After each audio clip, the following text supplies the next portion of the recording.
রোজা থাকা অবস্থায় স্ত্রীর গায়ে হাত দেওয়া বা চুমু খাওয়া যাবে কি? এতে কোনো সমস্যা নেই, তবে নিজেকে কন্ট্রোলে রাখা কঠিন হতে পারে, মর্মে বিরত থাকাই ভালো। তবে এতে কোনো সমস্যা নেই। গায়ে হাত দেওয়াতে, চুমু খাওয়াতে সিয়ামের কোনো সমস্যা নেই, রোজার কোনো সমস্যা নেই। লায়লাতুল কদর কত তারিখে হয় তা বিস্তারিত একটু বলবেন? জি না, বলবো না। লায়লাতুল কদরের কোনো নির্ধারিত সময় নেই, শেষের 10 দিনের 5 দিন চেষ্টা করবেন বাস। তো 27শে রমজান ধরলে তো সব পাগল হয়ে গেছে। 27শে রমজানের হিসাব আল্লাহ নবী ওভাবে করেননি। শায়েখ কোরআন মাজিদ তেলাওয়াত করার পর সাদাকাল্লাহুল আজিম বলা বিদআত, কাবিরা গুনাহ। সুবহানাকা ওয়া বিহামদিকা আশহাদু আল্লা ইলাহা ইল্লা আনতা আস্তাগফিরুকা ওয়া আতুবু ইলাইক। আসসালামু আলাইকুম। নামাজে হাত বুকে বাঁধবে, সে হলো না? না সলাতের নাকি কোরআন তেলাওয়াতের শেষে কি হলো? না আজ তো নয়, সলাত তো বিস্তারিত আজকে নয়।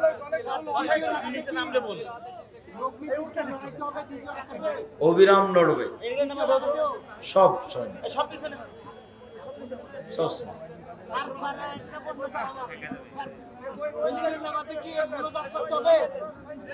কোন দিন, প্রতিদিন করা হবে না, নিষেধ।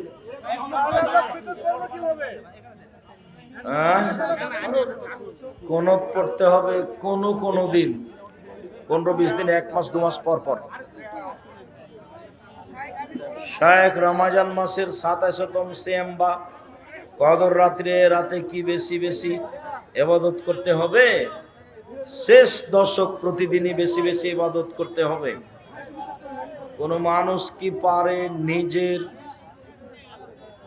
দোষে নিজের কাছে জিন হাজির করতে? জিন হাজির করতে পারে, জিন মানুষকে ধরে, জিন মানুষের ক্ষতি করে। মোহাম্মদ হযরত আলী নাম রাখা যাবে না, শুধু আলী। হযরত আলী তো উর্দু ভাষাতে হাজরাত বলেছে, মানে সম্মানিত আলী। তখন মনে করছে যে নামটাই মনে হয় হযরত আলী। না, শুধু আলী, হযরত নাম নয়। না না, হযরত লাগাতে হবে না। হযরত, আহারে, জনাব আলী, শেখ আলী, হযরত আলী, ওটা হলো হযরত সম্মান সূচক শব্দ। জনাবের জায়গায় আছে হযরত, কিন্তু এখন নামটাই হয়ে গেছে কি হযরত, বুঝতে পারেনি। মসজিদে ঢোকে মুসল্লিদেরকে সালাম দিতে হবে? জি। দিলে কখন? ঢোকার সময় নাকি বের হওয়ার সময়? ঢোকার সময় দিবেন। শুক্রবারে মহিলারা বাসায় কিভাবে সালাত আদায় করবে? বাসায় পড়লে 4 রাকাত, মসজিদে পড়লে 2 রাকাত। জুমার দিন মহিলারা যদি মসজিদে পড়ে ইমামের সাথে কয় রাকাত? 2 রাকাত। আর মহিলারা যদি বাড়িতে পড়ে জোহর 4 রাকাত। তাহলে ওরা জামাতে না হলে, খুতবা না হলে জুমা নেই, তখন জোহর।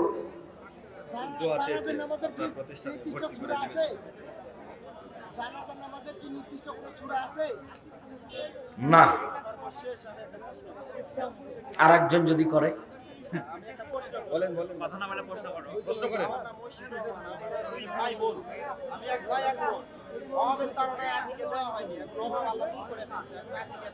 সাত দিনের পরে আকিকা নেই, আল্লাহ মাফ করো, কোনো মূল্যে দিতে হবে। ইয়াকুব আলী, আমি আমার নাতিকে আপনার মাদ্রাসায় ভর্তি করতে চাই, দোয়া করবেন। বারাকাল্লাহ, জাযাকাল্লাহ খাইর।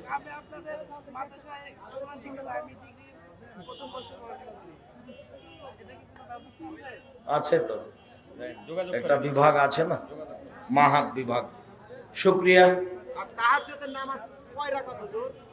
8 রাকাত, 2 রাকাত। শুকরিয়া।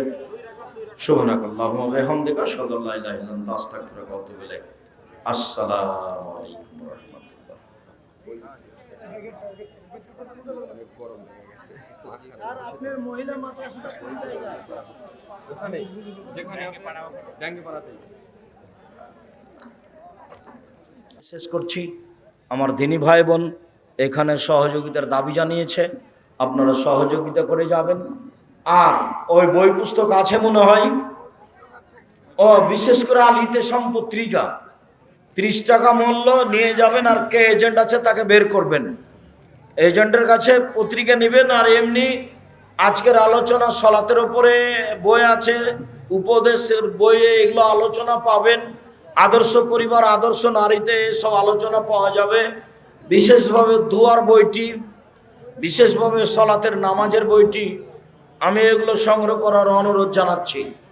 সম্মানিত দিনী ভাই বোন, আপনাদেরকে আন্তরিকভাবে বইগুলি সংগ্রহ করার অনুরোধ জানিয়ে বলছি, আল্লাহ আমাদের যারা মারা গেছে তুমি তাদের কবরের শাস্তি মাফ করো। আমরা যারা অসুস্থ তুমি তাদের আরোগ্য দান করো। আমরা যারা বেঁচে আছি তুমি তাদেরকে তোমার রাসূলের পদ্ধতি অনুযায়ী চলার তৌফিক দান করো। আজকের যে পারিবারিক জীবনের প্রথম অংশ আলোচনা হলো, এই আলোচনাটুকু জীবনে বাস্তবায়ন করার সুযোগ করে দাও। বিশেষভাবে রমজান মাস আসছে, রমজান মাসকে যথাযথভাবে মূল্যায়ন করার তৌফিক দান করো। তোমার দরবারে জোরালো দাবি দেওয়া দোয়া রেখে আজকের সংক্ষিপ্ত আলোচনা এখানে শেষ করলাম। সবাই বই পুস্তক নিয়ে যাবেন, কেউ খালি যাবেন না। বিশেষভাবে আব্দুল্লাহর মিন্নাতুল বারি আছে নাকি দেখেন, বুখারীর ব্যতিক্রম ব্যাখ্যা। আব্দুল্লাহ আপনাদের খুব পছন্দনীয় মানুষ। আব্দুল্লাহর যদি বুখারীর ব্যতিক্রম ব্যাখ্যা মিন্নাতুল বারি থাকে সেটা নিয়ে যান, অন্যান্য বই সহ। আমি আপনাদের সকলের কল্যাণ কামনা করি। আল্লাহ তুমি আমাদের দাবি দাওয়া কবুল করো, আল্লাহুম্মা আমিন।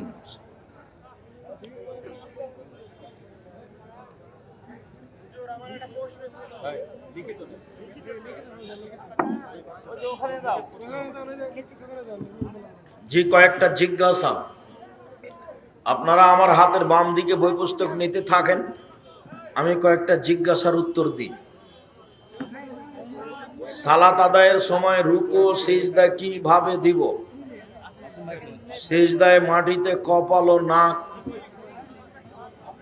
একসাথে, নাক কপাল একসাথে মাটিতে লেগে থাকবে।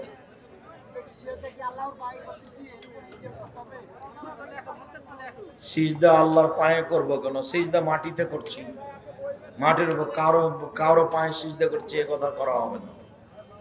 বাস রুকু সিজদা যে পদ্ধতিতে করে সে পদ্ধতিতে করতে হবে।